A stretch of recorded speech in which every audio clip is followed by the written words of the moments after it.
Hello, uh, it's General Easy once again. Well, um, we wrestle not against flesh and blood, power and principalities.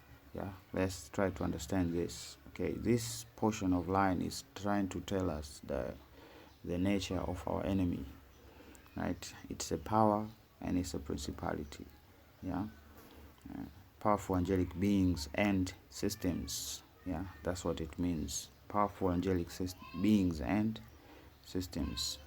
So, in order to really have a successful war, first you need to vanquish this enemy where it would escape. Yeah, not in pigs, not in creatures, not in hybrids, but rather within people. Okay, this is how it started. It always begins within people's hearts. Okay, people and their needs and their greed makes them turn into to sorcery, and this sorcery leads them to secret society. Secret society leads to intermingling of the seed. Okay, and the cycle goes on and on and on and on. Okay, so in order to really successful win this war, you need to vanquish that beast where it will escape. Okay, they always need to have a human experience, so you need to secure the human. Okay, no weak link. Secure the human by telling them the truth that, yo, if you're not careful, if you play with dangerous things that are not allowed for humans to be playing with in the first place, like sorcery and witchcraft, then you will be invaded. Your body will be invaded, and it will be taken, and your body will be used for evil.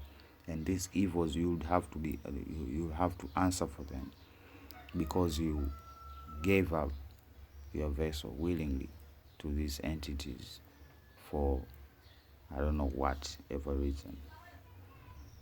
Okay, uh, one can host a legion. One person can host a legion. Okay, just imagine that. Okay, so indeed we wrestle not against flesh and blood, because if we believe that destroying this one vessel will destroy the legion, that's a dream world, right? So we need to fight inside out, kinda, right? Strong faith, strong spirit, one intention. Then we can really root out the evil fruit among us. Really. Okay? The evil, like the true evil of this world. I'm talking human sacrifices,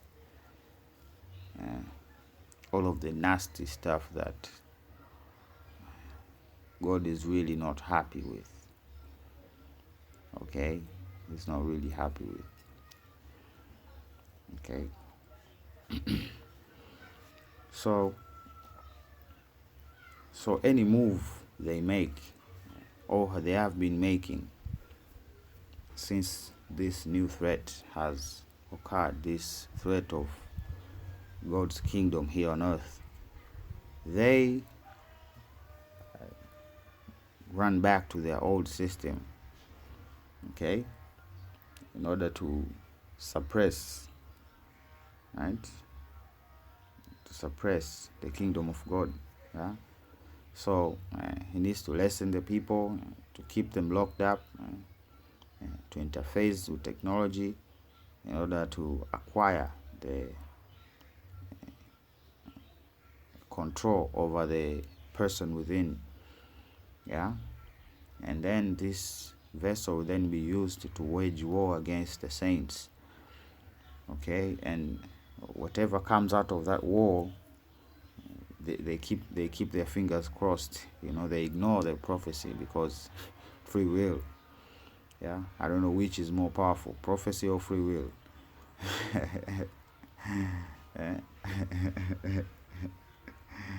Okay, the answer is that we are dealing with Alpha Omega here, right? We are dealing with the Alpha and Omega. So it's whatever choice that it is made, whatever choice is made, will lead to the eventual outcome. Okay, so they keep their fingers crossed for a hybrid civilization where Nephilim and people coexist in peace. We did exist in peace at one point in time, but as usual, war. They went after each other, and we were casualties, and they started to all of their inventions turn on them. Okay, because they are not even supposed to coexist with people, right? They are cursed. They are cursed. They cannot have love for humans. Okay, remember, there is an enmity between the seed of the serpent and the seed of man. Okay, there is animosity, a high animosity. Okay, and the seed of man is literally a boy, a man. Okay, a man.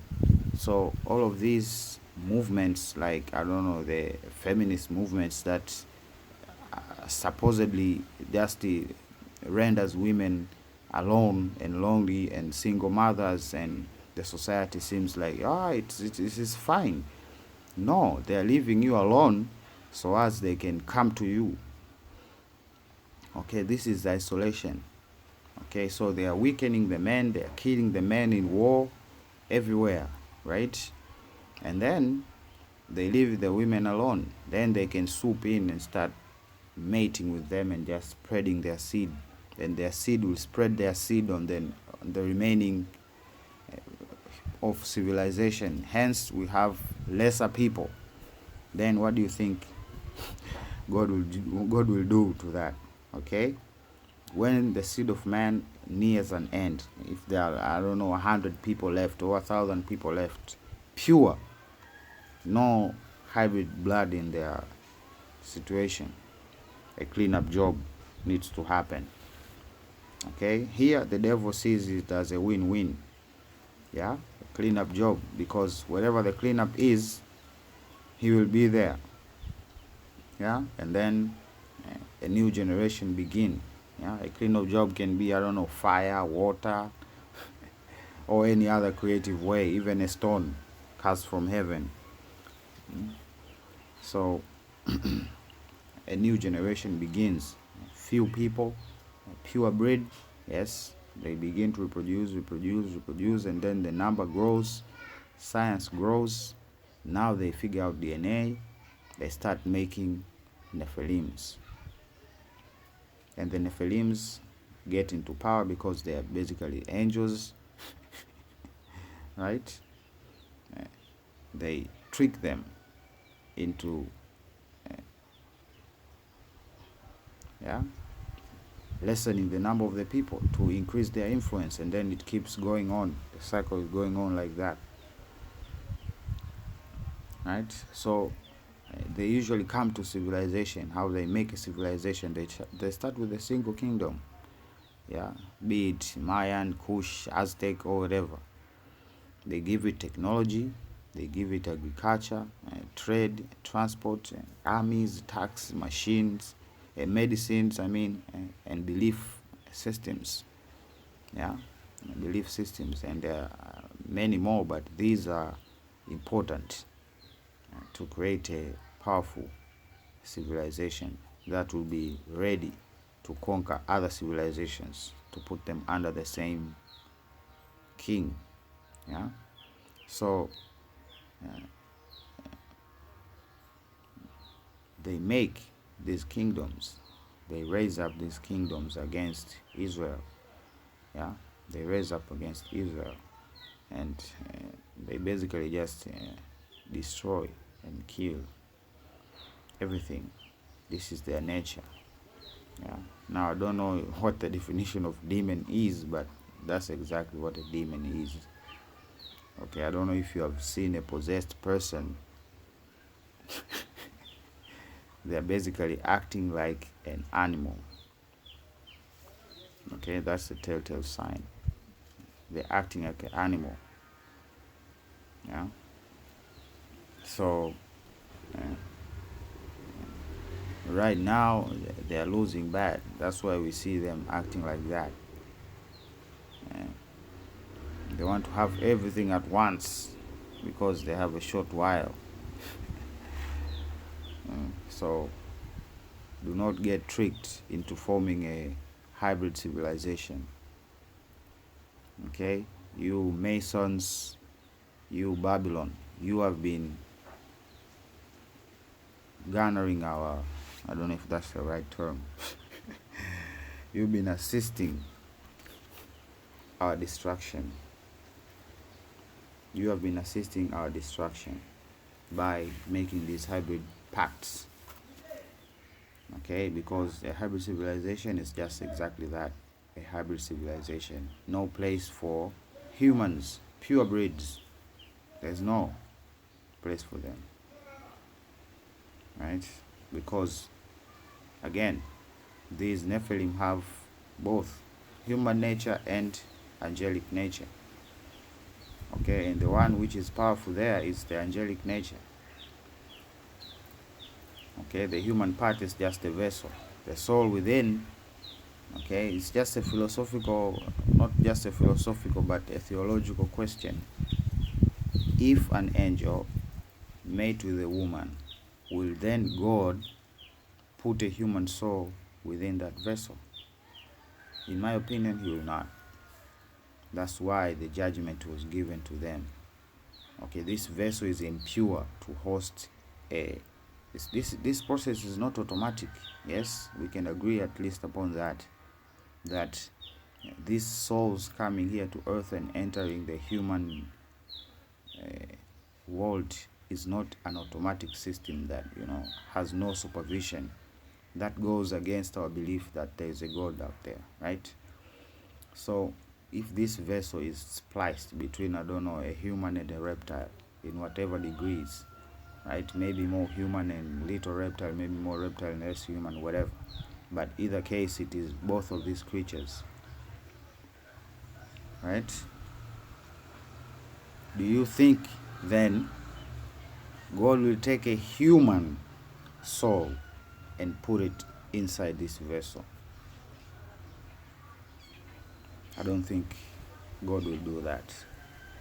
So then begs the question, okay, because there's been contradiction that there's a difference between angels and Nephilim.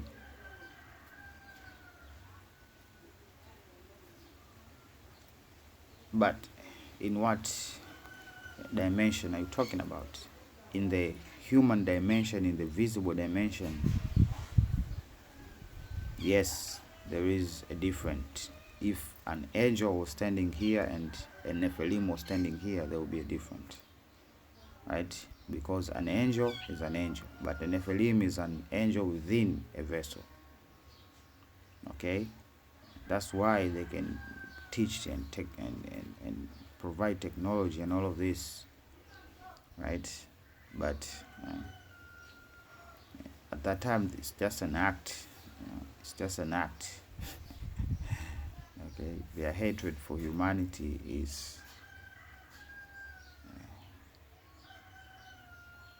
I've shown you just a bit of how they try to kill people every day, right?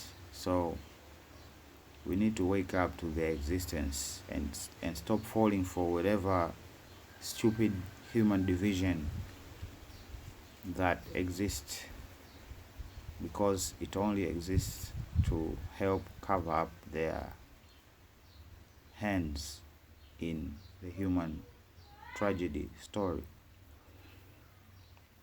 Okay, because they are the cause of demoralization. They are the cause of our destruction. So we need to deal with this cause of destruction of humanity, right? We need to deal with it, and God will interfere. He has been interfering, okay, for the sake of humanity to not perish, his inheritance, because the earth is ours, and that's, we cannot argue with that any species of creature that exists out there. Okay, the earth is for humans. It was given to us. Genesis Yeah, it was given to the entirety of the human seed. Yes, not Nephilim seed. There was no inheritance of the serpent over there. No. So fight for your home. How about that? Every inch of it. Every inch of it. Fight for it. Okay? So this is a call to humans to first stop falling for the division. Like, it's stupid at this point.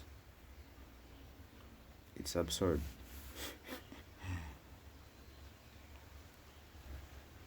That we would, I don't know, value our ideas of our human life. And these people even come out here and just straight up say, like, we need to reduce the number of people on earth. Like, what do you mean exactly? What do you mean? You want to charge people for global warming because they are breathing? What do you mean? Hmm?